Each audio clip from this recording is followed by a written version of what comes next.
Kapag 7th birthday na ba ang lahat, tara samahan nyo kami. Nung araw nga ay pinagdiriwang namin ang 7th birthday ni Kyrie. Sinimulan namin ang pagdiriwang sa panalangin. Pati na rin po sa kanyang pamilya.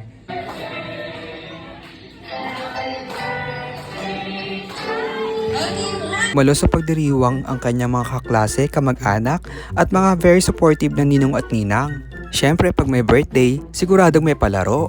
At sinimula na nga ang laro para sa mga bata. Kitang-kita naman ang mga bata ay nag-i-enjoy sa palaro, pati na mga isip bata. At ito nga very competitive ang mga matatanda, alang-alang sa 1,000 piso. At halatang bihasa sa mga palaro. At nagkaroon din ng dance showdown. May tatalo pa ba sa jumbo hotdog ni Mayor? At hindi rin naman magpapahuli ang ating birthday celebrant.